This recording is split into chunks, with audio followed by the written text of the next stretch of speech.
Hey, welcome to AniMail Slushy for our first ever Mailbag episode. Whoa, I'm Cube.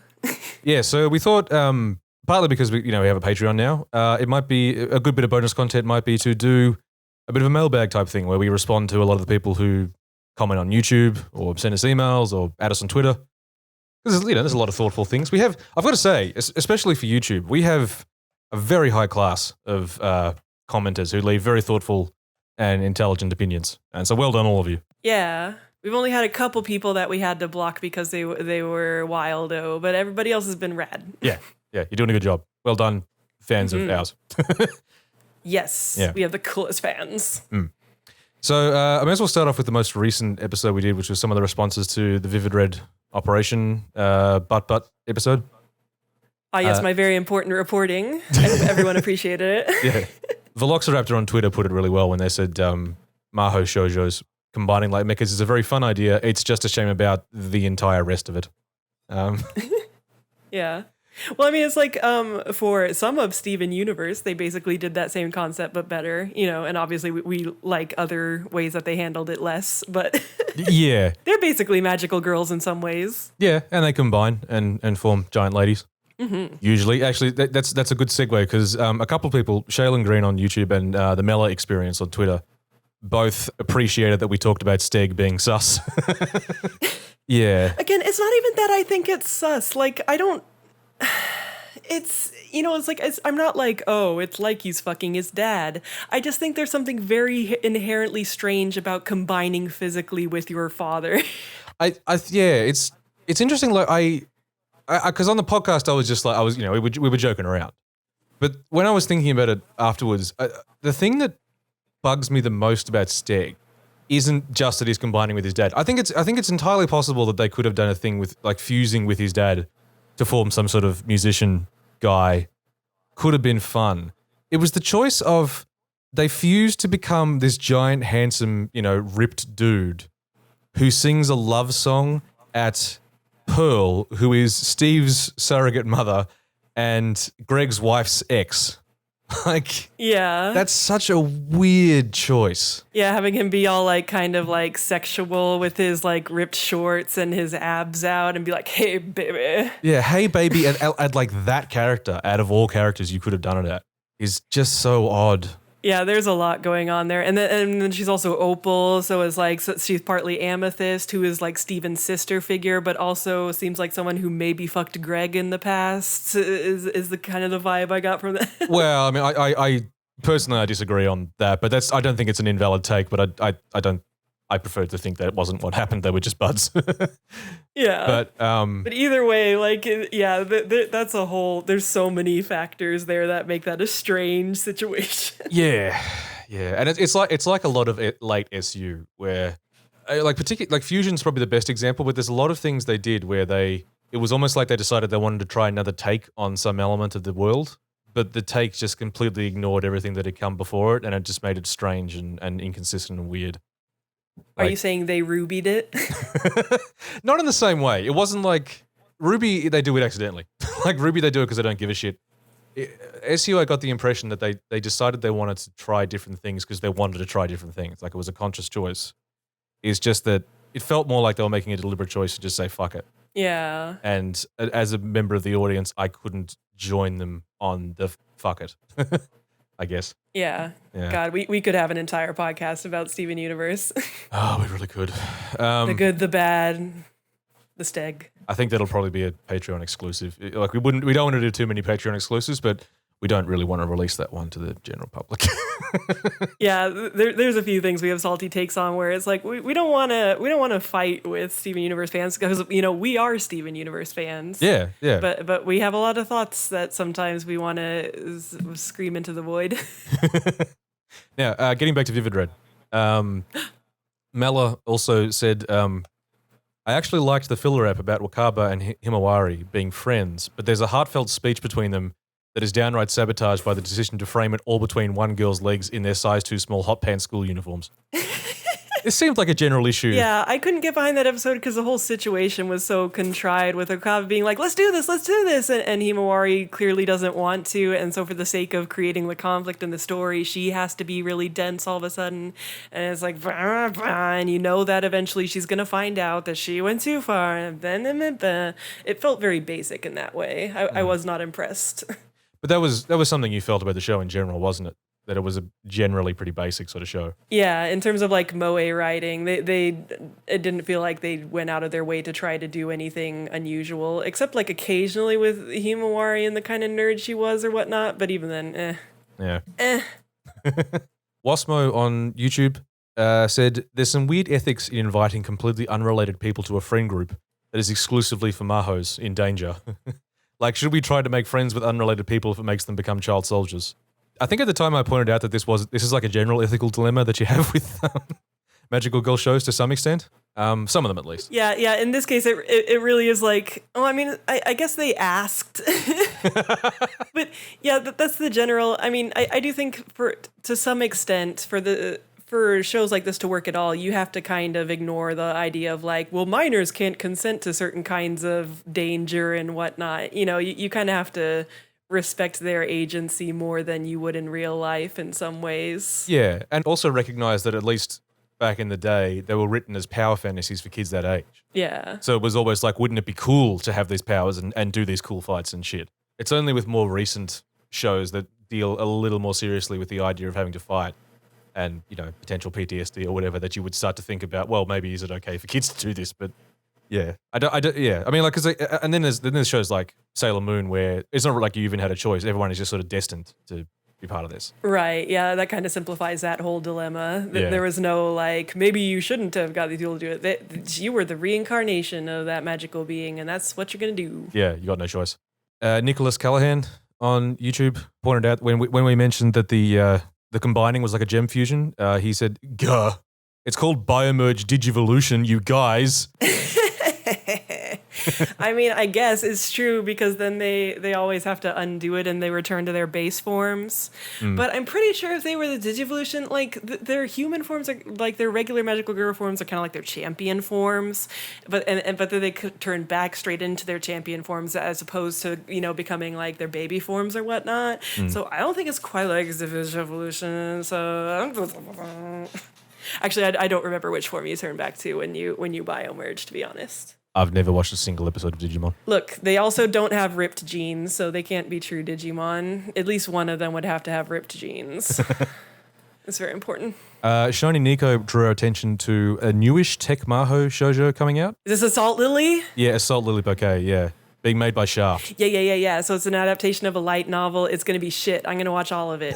It's, yeah, because they're girls. It doesn't look like they transform. It looks like they just have these transforming kind of Ruby-style weapons. But the style that they've decided to animate it in is so thigh-intensive. Yeah. They all have crazy thigh gaps, crazy-ass wide thighs with super, like, emphasized absolute territory, and it's just so blatant and it's hilarious to me. And also they have really bad side mouth and stuff, so I'm gonna have to watch that nonsense. Oh, but also, you know what else Assault Lily has? What? It's got the main protagonist who has short, light pink hair, and there's a deuteragonist with long, dark hair who looks much more serious, you see. I saw the photos of them going around and I wasn't sure what it was for, but it's like, yeah, hi Homu. Hi, Madoka. Yep. Here we go again. So yeah, I'm definitely gonna watch that. Speaking of Madoka, I've got just a handful of responses from the last step of the Madoka recap. We will get back to Rebellion and all the rest at some point. Yes.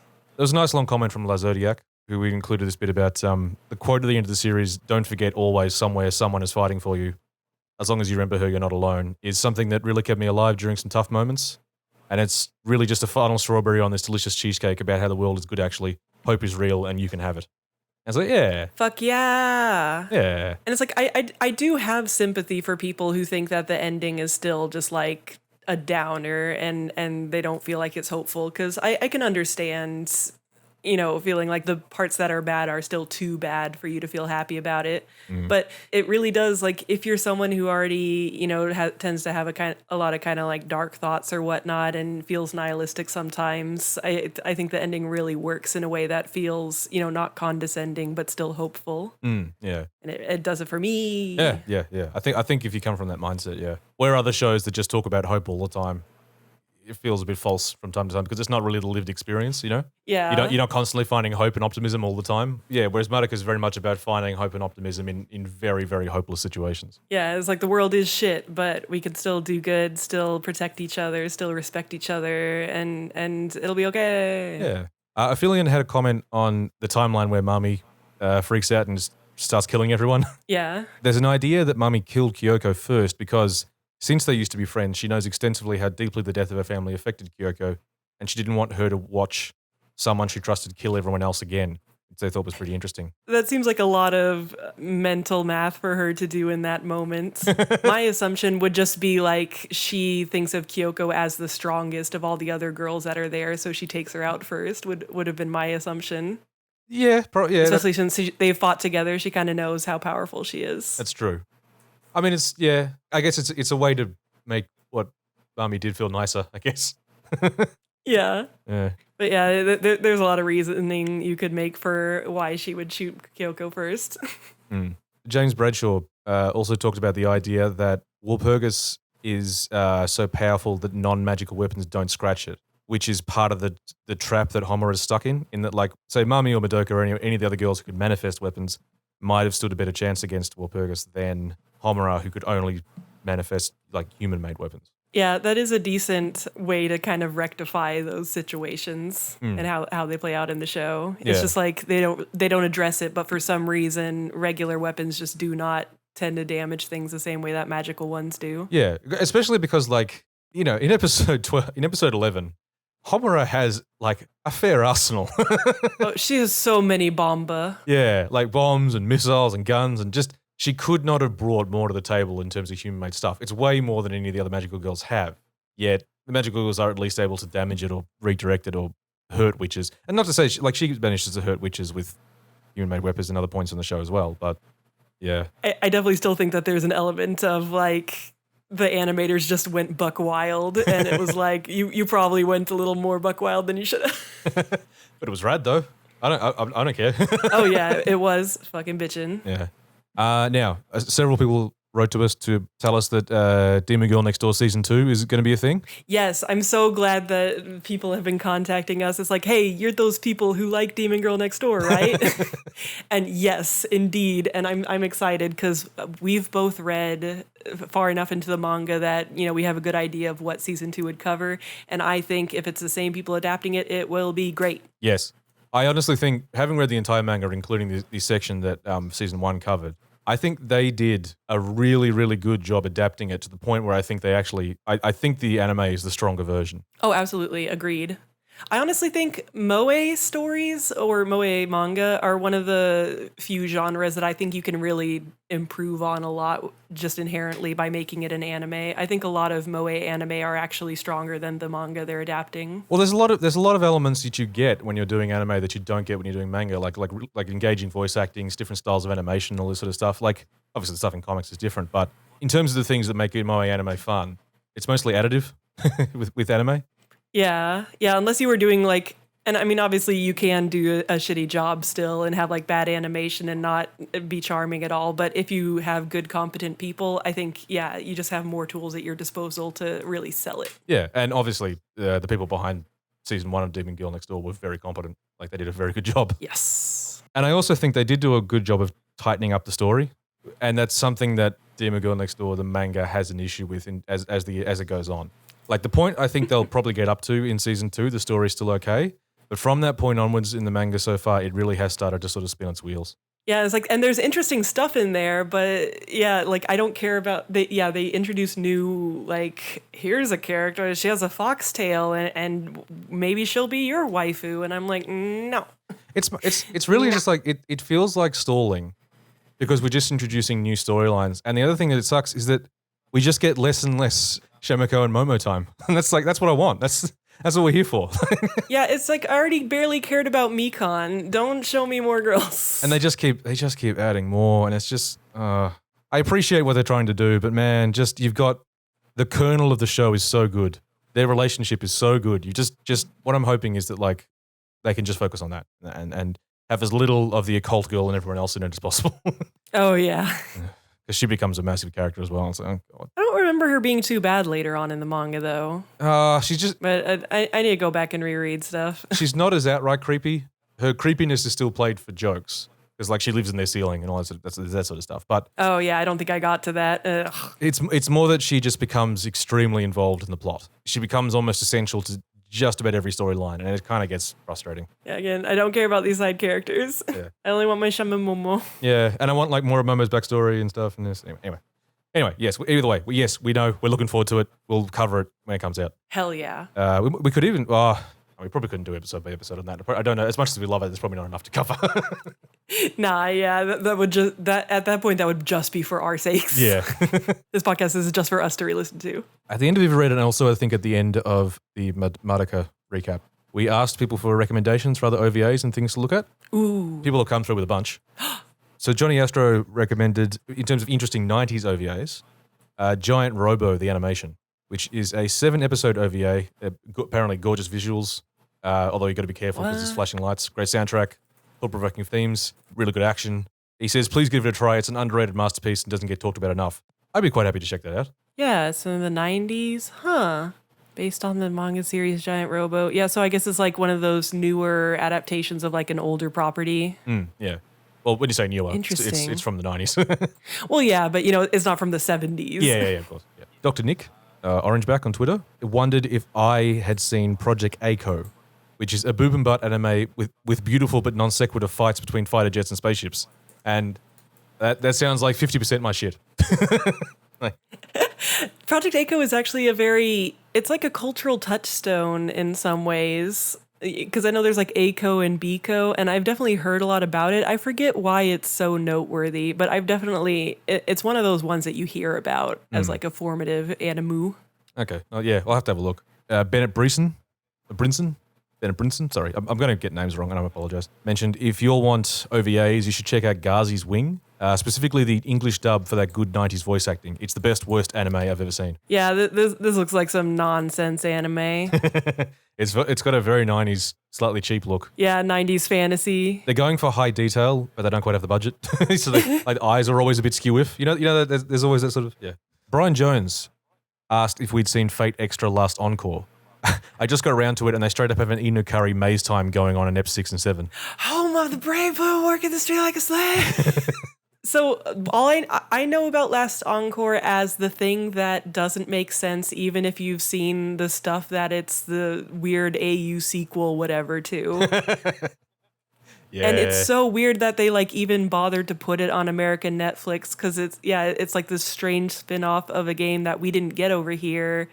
But yeah, like Shaft animated it, and I don't know how well animated it is, but it looks kind of interesting stylistically. I've seen some clips, and it does look interesting. I've really got to go back and play Extra. Do you though? Well, no, I'm curious because I've played Fate Extella, and I would almost like to do an episode about that because it is like I want to talk about Fate in general at some point. I will. Yeah, we need to let you get some of these Fate fees out. But like Fate Extella, which is like kind of a sequel to Fate Extra, released in the same universe, it's one of those Fate properties that does a good job like taking one of the wild world building elements of Fate, which is the theoretical pruning universe thing, and building a whole story around it. So what that is, right? I love this. So the idea is that parallel. Here he goes, everybody. This crazy kid. 20 minutes later. Long story short, no, we haven't seen Fate Extra Last Encore. To see it, we would probably at least need to like consume Extra and the other bits and pieces around it so we could have some idea what the fuck Or is maybe happening. not. Maybe he's got to go with the flow. I should watch some kind of fight scene compilation or something, though, because it does interest me, because I do love Wada Arco's art, and the anime looks like it's kind of trying to adapt her style in a way that can actually be animated, which is interesting to me. It's also funny because like all of those characters in the Extra timeline, Nero and Tamamo and Altera, from playing Fate Go, I didn't really like any of them at first, but After playing Fate Exteller in particular, as much as it is like you remember how horny Fate is because there's so many scenes of them just hanging out in the bedroom going ooh. Yeah. It's a horny ass game, but there is just something so out and proud about it. And the characters are like they're ridiculous horny characters, but they're also quite well drawn, like thoughtfully drawn, that you can't help but sort of get attached to them. But which one's best girl though? For me, it's probably Nero. I don't know what it is. She's just so over the top. Yeah. Like her super hubris ends up being very charming. Yeah. The way like she's so arrogant in a way that I feel like you don't see that many female characters that go that far. Yeah, she's got that stupid Ojo appeal, except she like is actually extremely powerful. Yeah, she can actually follow through on everything. Like she's Yeah. she's the Emperor of Rome. She can do all that stuff. That was a long answer. Yes, there you go. Regina, mad surprise, on Twitter asked if we would be interested in watching Gunbuster or Diebuster. I have actually had that on my list for quite a while. Yeah, what the fuck? Yeah. I say also being someone who has many things on her list that she hasn't gotten to. But yeah, no, I'd like to watch some of Vano's other work. Or the other Gainax work. Because I know he worked on Gunbuster in particular. It does look real nice. So yeah, no, definitely want to check that out. Yeah. Dr. Ham has said you would love it if we watched Review Starlight. Yes, okay, so I have seen Review Starlight. I wanted Phoenix to watch it because I wanted to triangulate with him, and I need to rewatch it because I watched it with a watch party, and there's probably some things that I might appreciate more not in the watch party. Because, like, it's fine. Like, it's okay, but I feel like maybe it was a bit overhyped for me, which is always, unfortunate when that happens. But I think it's cool. I think it does a lot of cool visual stuff. I just feel like there's a lot of things with like the plot and characterization that just like don't quite. It felt like they were like a little too basically drawn out or whatever. And I don't know. It didn't blow me away in the same way it did for a lot of people. And it's very much like we want to make Utena. Remember Utena? We want to make an Utena. To be fair to Dr. Ham, they did say, I think it's a good show, but it definitely has plenty of flaws to talk about. Yeah. No, I should rewatch it and talk about it. Because, yeah, it's a mixed bag. I would definitely recommend people watch it. It's not one of those ones where it's like, don't watch it, I'll tell you about it. But, yeah, I have a lot of mixed feelings about the execution and stuff. Danilo Vellante, sorry, mispronouncing your name, on Twitter said, I don't know many OVAs, but I think you guys would enjoy reading Spy X Family. It's rather short and seems like something you guys would enjoy. Oh yeah, I've been hearing a lot about that lately. I guess it's like a current ongoing kind of new manga. Yeah. Yeah, people seem to find it very charming. Yeah. So I don't know. I have to check it out, yeah. On the list. Yeah. Add to the list. Add to the incredibly long list. Pew. Angry Nerd number 626 on Twitter said, if you want short OVA movies, Cutie Honey is up there, or Cutie Honey is up there in their opinion. It's one of the only magical girl, well, adult, because Honey's actually like 20 shows, that plays with lesbian tropes completely straight and it's very wholesome. Fair warning, it's made by Gainax, so it's quite horny. Yeah, I have seen the opening to it, which is rad. I hate the Cutie Honey design that they made for it. They tried to make it hornier, but I feel like it ends up just looking way stupider because there's a bunch of, it's like ripped up in a lot of places. And I think it just ends up looking very trashy. Yeah. So inferior's Cutie Honey design, but yeah, the style looks really nice. It looks really sharp, and it would be interesting to see because I've never actually properly watched any version of Cutie Honey. I just know it as a general touchstone. So I should watch it sometime. Yeah. Complete your magical girl education. Yes. Ein Desart asked if Black Rock Shooter is a Madoka because it feels like a Madoka. Funnily enough, we were just talking about this. Yeah, we were just talking about this because it was on some article that talked about Madoka and talked about some of the other shows that were kind of inspired by Madoka, and it mentioned Black Rock Shooter. But the thing is that the OVA of Black Rock Shooter was like 2009 or something, and the TV show was 2012. So if it was influenced by Madoka, it would have had to be like some very last minute elements or something. There's no way that they set out to make the show because of Madoka. Yeah, it would have been in production while Madoka was airing. Yeah, it's definitely in the same, like, there is some, like, genre crossover that I think it's like, it's definitely in our wheelhouse to discuss. And I've been rewatching it. I only have a few more episodes left. It's so fucking melodramatic and stupid. I'm very excited to tell Phoenix all about it. You got me to watch the OVA, which I really enjoyed. Yeah. I still stand the OVA. Yeah, the OVA is very good and quite gay in that it's a different type of gay than Demon Girl Next Door, in that it's a lot more touchy-feely than Demon Girl Next Door in terms of actual touching, but it's not as like, at no point does anyone propose marriage. It's extremely coded. Yeah, it's that same sort of moe gay that is somewhat problematic that you're used to. Yeah, but is it well executed? Oh, That. yeah, it's really heaped on. Now we got a lovely email from Mary. Oh, from me. Who suggested Symphogear, which we should talk about at some point. We started watching season 1. Yeah, we gotta finish season 1, or at least I gotta finish season 1 because I'm willing to do that, and then, or I don't know if you really want to. No, I'd be curious to do it as well. I think like what we might do, because there's just so much of Symphogear, and apparently gets a bit more interesting as it goes.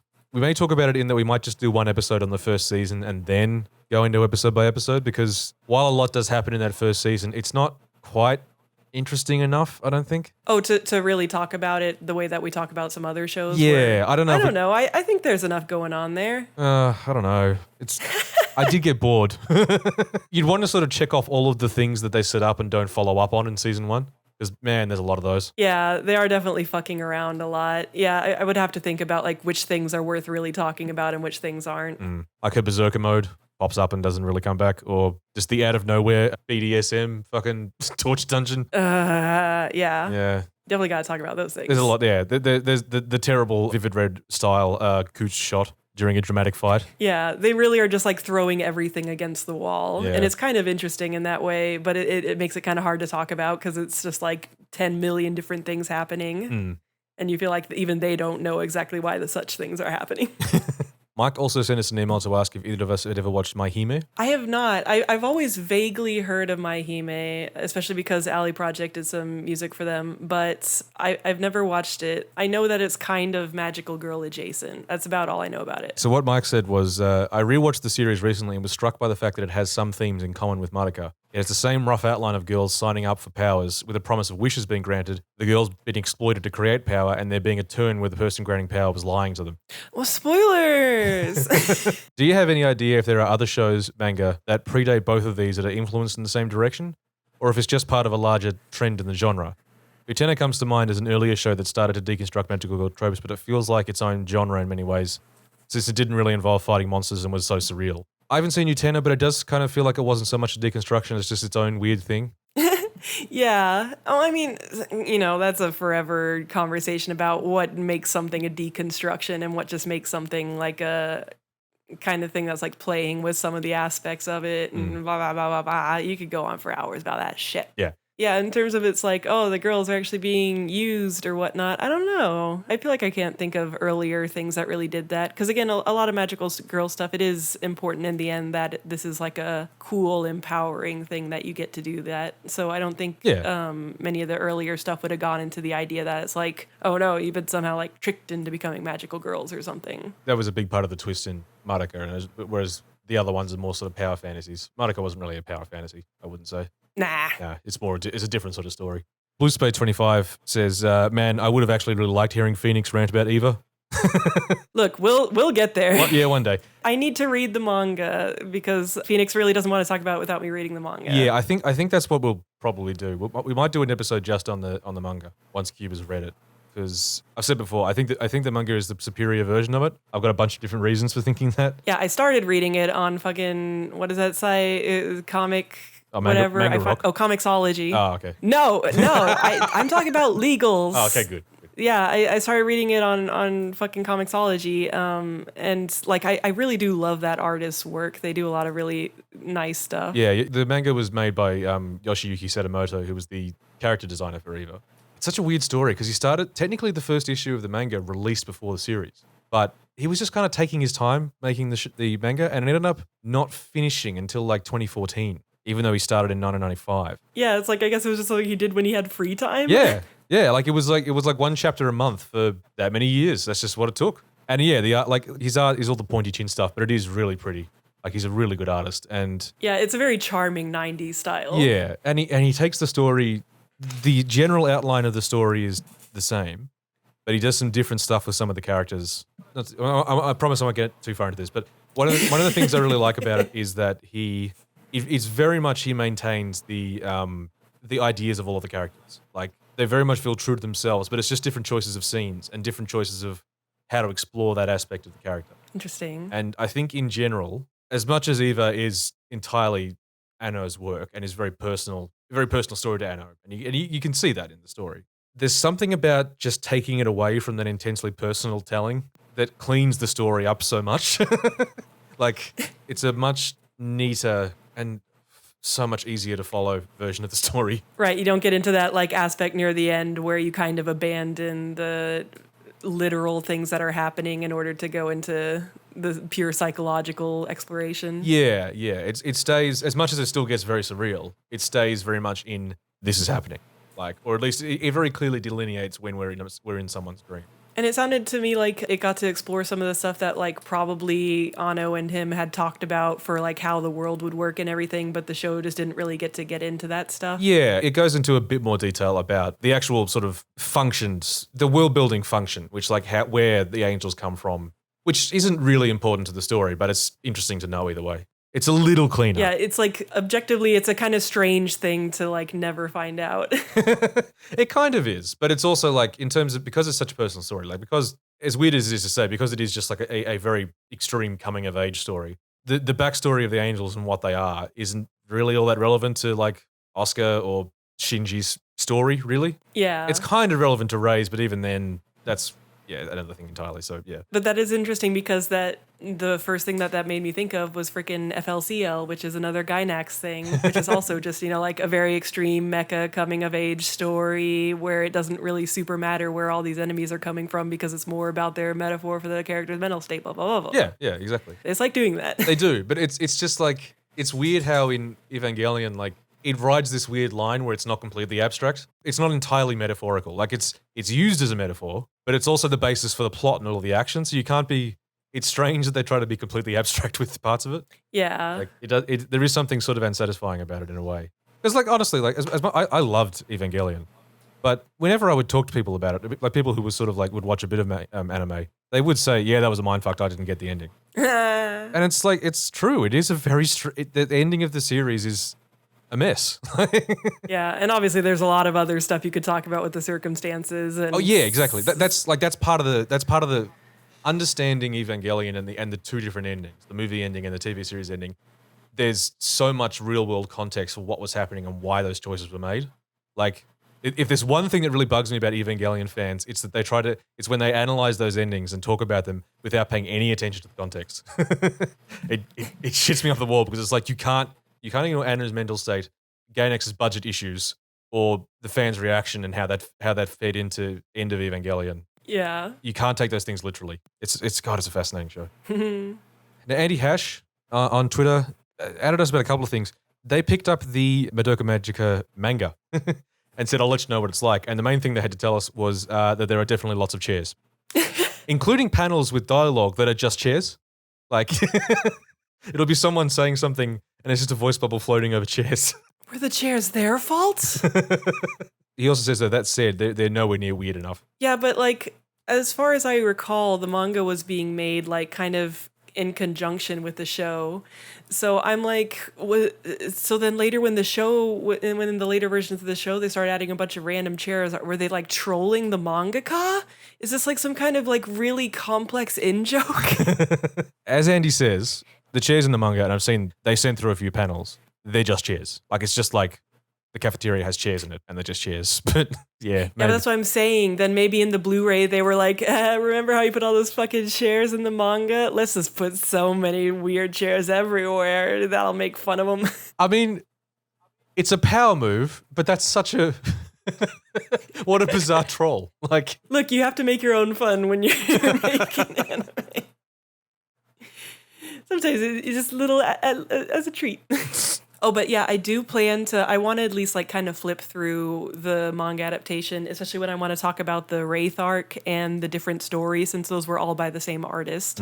So I want to go back through the original manga adaptation real quick and just see if there's anything else that's kind of worth noting from how they handled things. Yeah. Oh, yeah. I'm definitely interested to see the differences. And this is part of the reason I like the Eva manga is it's like it's interesting seeing the same creators, or at least like connected creators, having a riff on the same work. Yeah. Especially if it was being made at the same time, because it can give you an insight into like, the different choices you could make, or if you get two different artists doing two different interpretations of the same character, it can actually tell you a lot about what that character was supposed to be in it sometimes. Yeah, and I'm sure especially with that manga, a lot of the stuff was like, was this stuff that they were originally planning to put in the anime? Because I'm sure he had a lot of information like that. Yeah, you would think so, yeah. Now, Andy also mentioned the conversation we had about flawed executions in the last episode of the Madoka recap. They said, it made me realize that's me with light novels. I've read so many straightforward ones, but somehow the objectively worse ones that try something different are the ones that really stick with me. Hell yeah. Because I think we were talking about like boring, straightforward things versus people that try for something wild and miss, but that being more interesting. Yeah. The example Andy gave us was, I'll tell you what Andy said about it first. He said, "This book is hot nonsense. It's clearly the author's first work. But for a year or more, I thought about it at least once a week because it's a completely non-violent pizza-based isekai with level ups and everything. It's clearly a unique labor of love. That said, I do not recommend it." And the isekai light novel is called "The Hero and His Elf Bride Opened a Pizza Parlor in Another World." Yeah, God, it is funny how there's so many light novels that they can all be that specific. So the cover is the dude protagonist, his elf wife who's small, and then there's like another elf staring in through the window who looks upset by the whole thing, but is also wants pizza.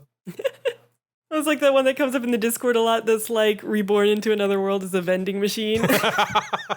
You've got to stand out somehow. Like, Yeah, and it's like even like making a restaurant as an isekai is its own isekai subgenre that has a bunch of different series in it. yeah, well, it's a common fan fiction trope, or not trope, genre as well. Is the coffee house AU? Oh yeah. Yeah, you just put everyone in a hospitality job, and they get to hang out and do stuff. Yeah. There's one of those for Sleepless Domain. Oh really? Yeah. Although I think, yeah, you should check. Maybe you should read that. I know. Generally, you don't like to read fan fiction, but They're sleepless because they have so much caffeine. It all makes sense. I understand where Andy's coming from in terms of just that it wasn't very good, but man, that was a concept. Yeah. Yeah. It just sticks with you because it's like, interesting things. What's great? So Rogue Crosser, who runs the Kitchen Sink bot. If you know Discord, you may have come across Kitchen Sink before, which is a very useful, but also in some ways very unique and interesting bot. Yeah. A while ago, she added a feature which she said was a light novel name generator. Oh my God. So you just punch it in. Like, here, I'll do it right now. 1 second. The command is please, or PLSLN, and it'll just punch out a name. Wataru, the hot-blooded fighting teen and his epic adventures after stopping a truck with his bare hands. Oh shit. Or the first thing we did when we got to another world was check the laws of physics. Or I want to eat your pancreas. Now, here's the thing. The troll was every single one of these were actual light novel names. Oh my God. They're not fake generated ones. These are all real. I was going to say, these are very believable. I'm a successful light novel author at a boys' high school, but I'm being strangled by a female classmate whose voice actress is younger than me. Oh my fucking God. Who's a voice actress and is younger than me. So specific. Light novels. Anyway, that's the end of the mailbag for now. Oh. Thank you for writing in and letting us know. Hey, even if you were enjoying an episode, if you like particular bits, like as podcasters, you just sort of like you record yourself talking and put it out on the internet, and you have no idea if anyone listening to it or enjoying it. So it's like people saying, "Hey, we liked it." That's like the best response we can possibly get, or even just responding to it is cool. Yeah, because I mean, honestly, that's my main motivation for doing this podcast at all. Is just because fucking talk to people about anime. Yeah, exactly. We like talking about anime. We like talking to people about shit. So yeah, come talk to us. Yeah. Thank you for talking to us about anime. And we'll see you again soon. Yeah. See you for future anime to talk about.